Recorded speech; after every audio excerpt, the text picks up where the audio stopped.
تاریخ عالم اور تاریخ اسلام صحابہ کرام رضی اللہ عنہم کے روشن اور شاندار تذکروں سے مزین اور آراستہ ہے۔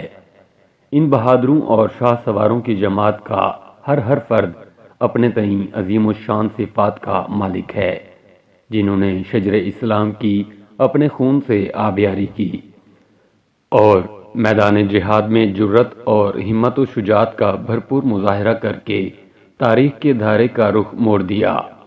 ان نفوس قدسیہ میں ایک عظیم نام سیدنا جعفر بن ابی طالب رضی اللہ تعالیٰ عنہما کا ہے، جنہیں خالق کائنات نے رعب و دبدبہ، جاہ و جلال اور شان و شوکت کے ساتھ نسب و حسب بھی شان والا عطا فرمایا تھا۔ آپ رضی اللہ تعالیٰ عنہ بیک وقت خاندان نبوت صلی اللہ علیہ وآلہ وسلم سے ہونے کا شرف، قبول اسلام میں سبقت کی عظمت اور راہ خدا میں شہادت کا بلند مرتبہ، ایسے تین بڑے اعزازات کے حامل تھے۔ آپ رضی اللہ تعالیٰ عنہ کا نام جعفر ہے، لیکن آپ رضی اللہ تعالیٰ عنہ کو زبان رسالت صلی اللہ علیہ وآلہ وسلم سے ذوالجناح، طیار اور ابو المساکین جیسے دل نشین القابات سے نوازا گیا۔ آپ رضی اللہ تعالیٰ عنہ نبی کریم صلی اللہ علیہ وآلہ وسلم کے چچا زاد اور سیدنا علی المرتضیٰ کرم اللہ وجہہ الکریم کے سگے بھائی تھے، اور آپ رضی اللہ تعالیٰ عنہ ان سے تقریباً 10 سال بڑے تھے۔ آپ رضی اللہ تعالیٰ عنہ ابتدائی دور میں ہی 25 یا 31 افراد کے بعد ایمان کی دولت سے مشرف ہوئے۔ اعلان اسلام سے قبل بھی آپ رضی اللہ تعالیٰ عنہ ہمیشہ صفات حمیدہ سے متصف رہے۔ کبھی آپ رضی اللہ تعالیٰ عنہ کا دامن اصنام پرستی اور جاہلانہ رسومات سے داغدار نہ ہوا۔ کفار نے آپ رضی اللہ تعالیٰ عنہ کو تکلیف و اذیت پہنچانے میں کوئی کسر باقی نہ رکھی، لیکن آپ رضی اللہ تعالیٰ عنہ اپنے ایمان پر مضبوط و مستحکم رہے۔ بالآخر آپ رضی اللہ تعالیٰ عنہ نے رسول کریم صلی اللہ علیہ وآلہ وسلم سے اجازت لے کر حبشہ کی جانب ہجرت فرمائی۔ آپ رضی اللہ تعالیٰ عنہ کی بدولت حبشہ کی سرزمین پر حقانیت اسلام کا ایک اہم باب رقم ہوا۔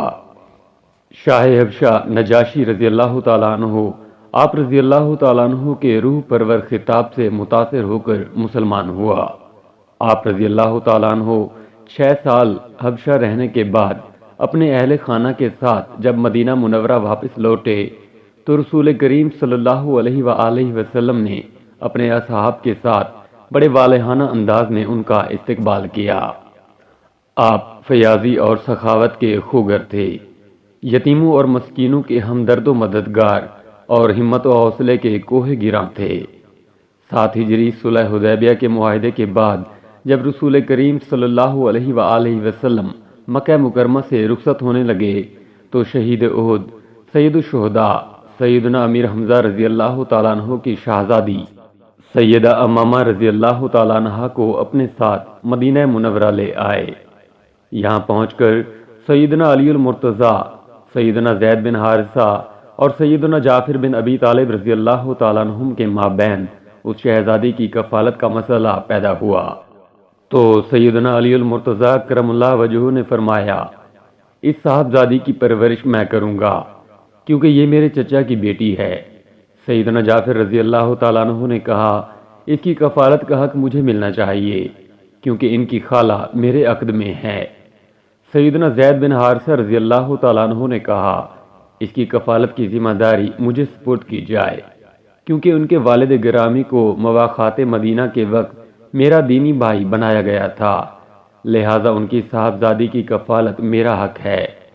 رسول کریم صلی اللہ علیہ وآلہ وسلم نے اس صورتحال کو دیکھتے ہوئے سیدنا جعفر رضی اللہ تعالیٰ عنہ کے حق میں فیصلہ دیا اور ارشاد فرمایا، خالہ چونکہ بمنزلہ ماں ہوتی ہے لہٰذا یہ بیٹی ان کے گھر پرورش پائے گی۔ آپ صلی اللہ علیہ وآلہ وسلم نے اس وقت تینوں صحابہ کی دلجوئی فرماتے ہوئے ارشاد فرمایا، علی تم مجھ سے ہو اور میں تم سے ہوں، جعفر تم سیرت اور صورت میں میرے ساتھ مشابہت رکھتے ہو، اور زید تم ہمارے بھائی اور دوست ہو۔ یہ ان ہستیوں کے لیے وہ عظیم اعزاز ہے جس پر جتنا ناز کیا جائے کم ہے۔ سیدنا جعفر طیار رضی اللہ تعالیٰ عنہ جہاں پرسوز اور دل آویز انداز میں قرآن مجید کی تلاوت کرنے والے خوش الہان کاری، فصاحت و بلاغت کے موتی پرونے والے کامیاب خطیب تھے، وہیں آپ رضی اللہ تعالیٰ عنہ ان تمام اوصاف سے بھی مزین تھے جو ایک کامیاب قائد یا شاہ سوار میں ہونا ضروری ہوتے ہیں۔ بر وقت فیصلہ کرنا، حاضر جوابی سے کام لینا، فصاحت و بلاغت کے دریا بہانا، دشمن کے سامنے کھڑے ہو کر جرأت مندانہ انداز میں گفتگو کرنا۔ سیدنا جعفر بن ابی طالب رضی اللہ تعالیٰ عنہ ان تمام خوبیوں سے پوری طرح متصف تھے۔ آپ رضی اللہ تعالیٰ عنہ ایسے عظیم المرتبت مجاہد تھے کہ میدان جنگ میں اترتے تو اپنی جان کی پرواہ نہ کرتے۔ آپ رضی اللہ تعالیٰ عنہ میدان جنگ میں اترنے والے پہلے مجاہد ہیں جنہوں نے میدان میں اترتے ہی اپنے گھوڑوں کے پیروں کو کاٹ دیا تاکہ واپس لوٹنے کا خیال تک نہ آئے۔ آپ رضی اللہ تعالیٰ عنہ اللہ جل شانہ کی راہ میں کٹ مرنے کو ہفت اقلیم کی دولت سے بھی زیادہ عزیز سمجھتے تھے۔ آپ رضی اللہ تعالیٰ عنہ ہمیشہ سعادت کی زندگی اور شہادت کی موت کے دلدادہ تھے۔ ماہ جمادی الاولیٰ میں جب 3000 مجاہدین کا لشکر 3 لاکھ رومیوں کے ساتھ موتا کے مقام پر مارکا آ رہا تھا تو رسول کریم صلی اللہ علیہ وآلہ وسلم کے فرمان کے مطابق سیدنا زید بن حارثہ رضی اللہ تعالیٰ عنہ کی شہادت کے بعد آپ رضی اللہ تعالیٰ عنہ کو امیر لشکر منتخب کیا گیا۔ آپ رضی اللہ تعالیٰ عنہ نے جذبہ شہادت سے سرشار ہو کر اپنے گھوڑے سے اتر کر دشمنوں کا مردانہ وار مقابلہ کیا۔ ایک دشمن کی کاری ضرب سے پہلے آپ رضی اللہ تعالیٰ عنہ کا دایاں بازو جسم سے جدا ہوا تو آپ رضی اللہ تعالیٰ عنہ نے جھنڈا دوسرے ہاتھ میں لے لیا۔ جب دشمن نے دوسرے بازو پر وار کیا تو پرچم کو اپنی گود میں رکھ کر کٹے ہوئے بازوں سے اسے تھامے رکھا۔ دشمن کی تیسری شدید ضرب کی وجہ سے تاج شہادت سر پر سجا کر روح جسم سے جدا ہو گئی۔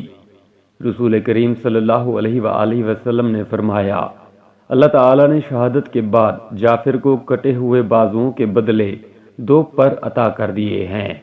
ملائکہ کے ساتھ جہاں چاہیں پرواز کر کے چلے جاتے ہیں۔ آپ رضی اللہ تعالیٰ عنہ کا مزار مبارک اردن کے ضلع کرک میں مرجع خلائق اور منبع فیوز و برکات ہے۔